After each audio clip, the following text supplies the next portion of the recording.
நமஸ்காரம். உங்கள் அன்பிற்கும் அபிமானத்திற்கும் ஒரு வித்யாபுத்திரன் வி.ஆர். ராஜா குளத்தூர்ந்து பேசுகிறேன். ஸ்ரீமாத்திரை நமக. இதனுடைய 685வது வீடியோ. இந்த வீடியோவில் நம்ம என்ன பார்க்க போகிறோம், துர்காதேவியை பற்றி பார்க்க போகிறோம். இன்றைக்கி பௌர்ணமி அண்ட் மோரோவர் செவ்வாய்க்கிழமை. பௌர்ணமிக்கு உண்டான தேவத்தை துர்கா இல்லைனாலும் செவ்வாய்க்கிழமைக்கு உண்டான தேவதை தான் துர்காதேவி. இந்த புக்கு நம்ம திருநின்றவூரில் அந்த இவர் கிருபானந்தநாதர் அவளால் வெளியிடப்பட்டது. சூரணி துர்கான்னு போட்டிருந்தார் இவர். சூரணி பாஸ்கரம் சொல்லிட்டு சாஸ்திரநாம பாஷ்யம் போட்டது. அதுக்கு சூரணி பாஷ்யம் போட்டிருக்க வித்தியாசமாக இருக்குன்னு பார்த்தா இதில் கண்டென்ட் சேம் துர்கா சஹஸ்ரநாமம் தான். இப்போ சூரியனு ஒரு வார்த்தையை ஆட் பண்ணியிருக்கார் அவர். சூரணி துர்காண்டு. துர்கானாலே சூரியன் வச்சுட்டு போவோம். சரி, இது பட் இது நாமாவளிக்கெல்லாம் ஈச் நாமாவளி எஸ் பிங் கிவன் ஏ மீனிங். அது பாஷை எழுதியிருக்கார், நல்லா இருக்குது. இதை சொல்லி இந்த கதை இதை ஆரம்பிக்கிறேன். இந்த புத்தகத்தை பற்றி நம்ம நான் பிரலாபிக்க விரும்பலை. ஏன்னா ஆல்ரெடி நீங்கள் வாங்கி பார்த்து நீங்கள் படிக்கணும். அதை காஸ்ட் அபவுட் 300 ரூபா. அது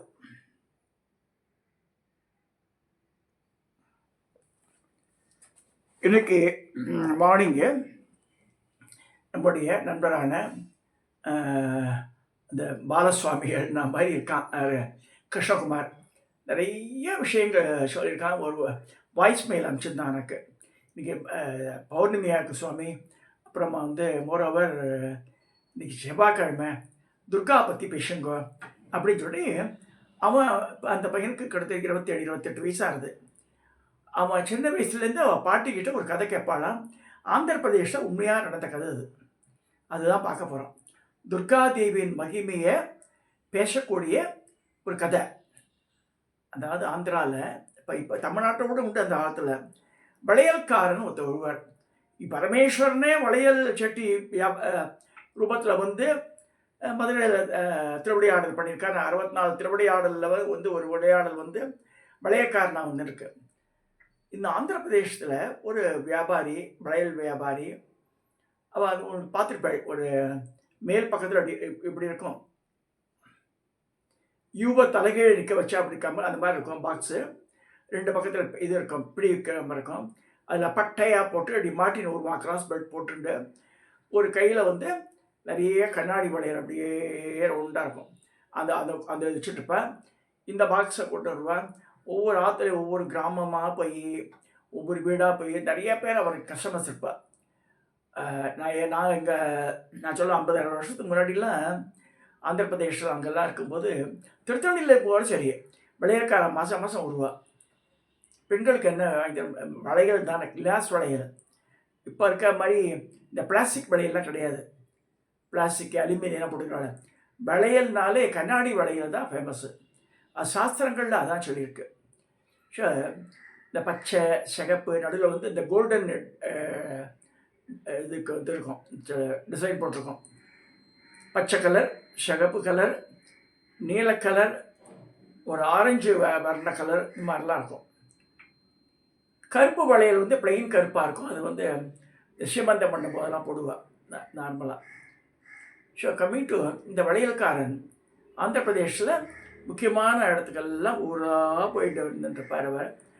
அவர் என்ன செய்வார்னா, மா துர்காமா துர்காமா துர்காமா, துர்கே தான் மந்திரம்லாம் தெரியாது. அவன் இட்ஸ் நாட் உபாசக something. He will tell Durga's name. மா துர்காமா, இதான் காப்பாற்றணும், இதான் வளையல் தரணும் அப்படிலாம் வேண்டிட்டு போவார் அவர்.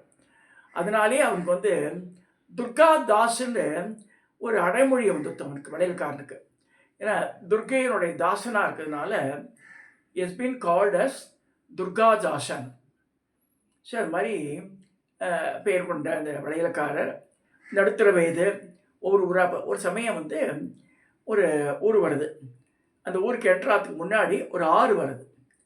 அந்த ஆறு பார்த்தோன்னே சில சில தண்ணி ஆந்திராவிலாம் சில கிருஷ்ணா கோதாவரிலாம் பார்த்தா நல்லா இருக்கும். ட்ரெயினில் போகும்போது கூட பார்க்கலாம். அந்த இது விஜயவாடா இருந்தால் கூட காசெல்லாம் போடுவா ஜனங்கள்லாம். வெத்தலை பாக்கு காசெல்லாம் கூட ஆறில் போடுவா ஜன வழியாக. ஸோ அந்த தண்ணி தாகம் எடுக்கிறது, தண்ணியை எடுத்து குடிக்கிறான். குடிச்சிட்டு வளையல் பட்டி அதில் கரை ஓரமாக வச்சுருக்கான். அப்போ பார்த்தா ஒரு பெண்மணி, ஒரு பிராமண ஸ்திரீ, கல்யாணம் ஆகி ஒரு ஒரு 20-25 வயசு தான் இருக்கும் அவளுக்கு. நல்ல லட்சணமாக இருக்கா, மடிசாரெலாம் கட்டிட்டு இவரை பார்க்குற வளையல்காரர், என்னம்மா என்ன வேணும், எனக்கு வளையல் போடணும் ஆசையாக இருக்குது அப்படின்றா. சரி நான் போட்டு விட்றேம்மான்னு சொல்லிட்டு வந்து வளையல்லாம் போட்டுடுறோம்.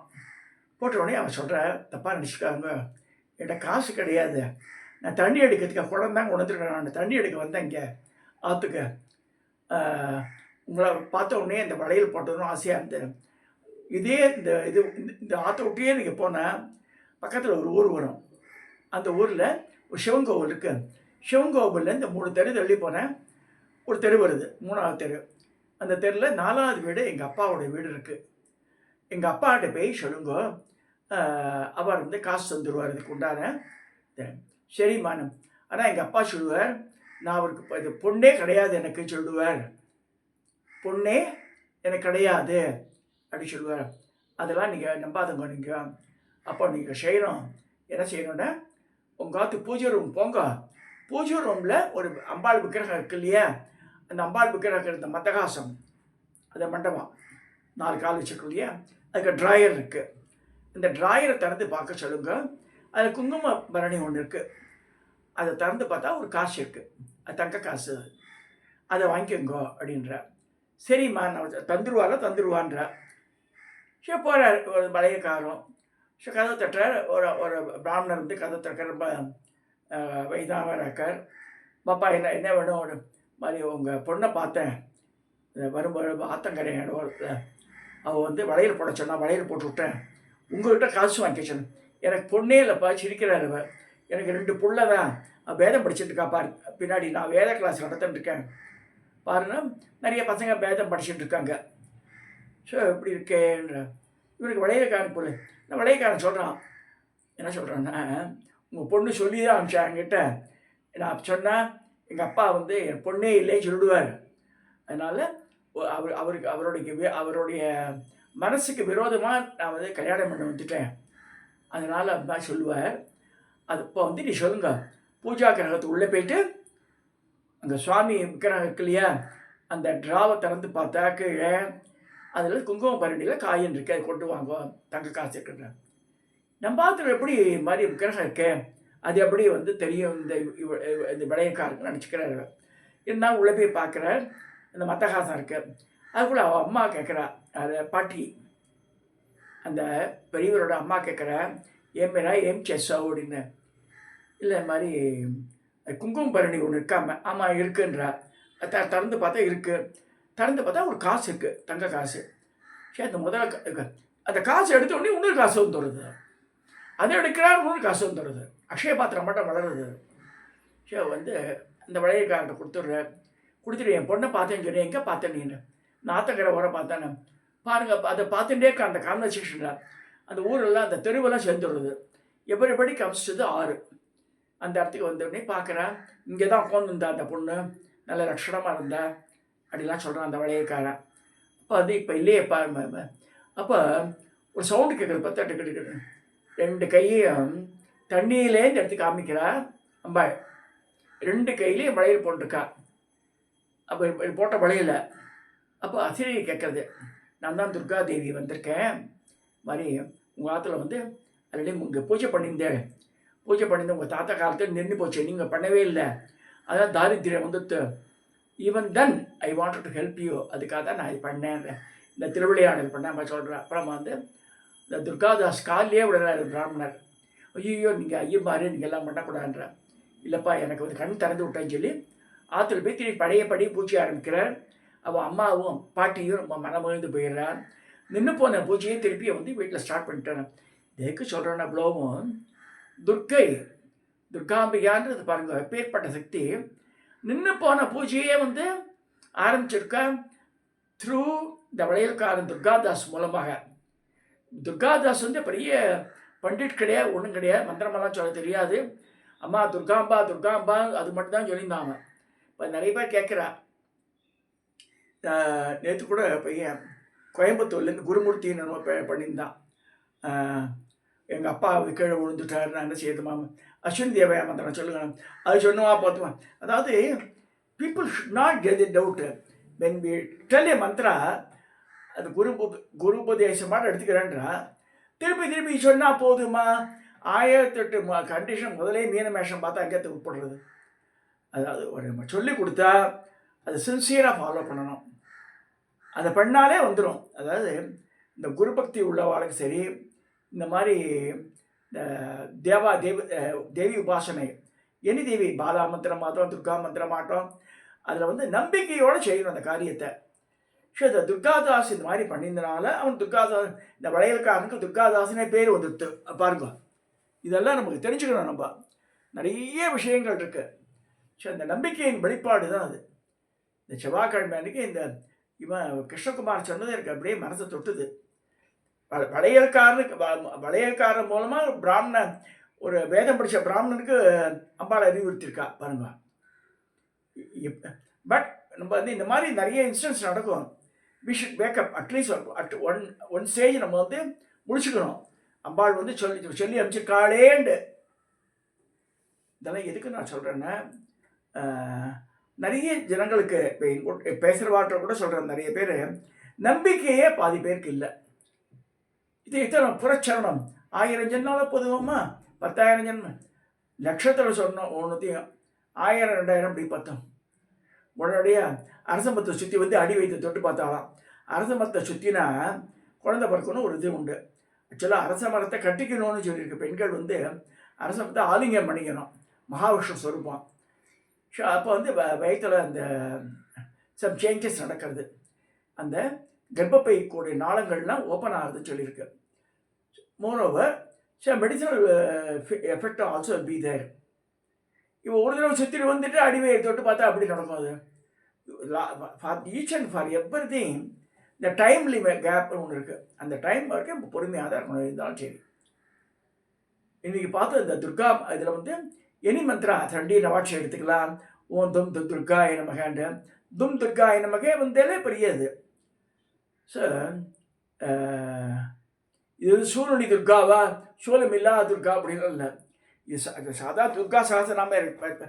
துர்கா சகஸ்ரநாமம் வந்து ஃபஸ்ட்டு இதுவே வந்து துர்கா சகஸ்ரநாமத்தில்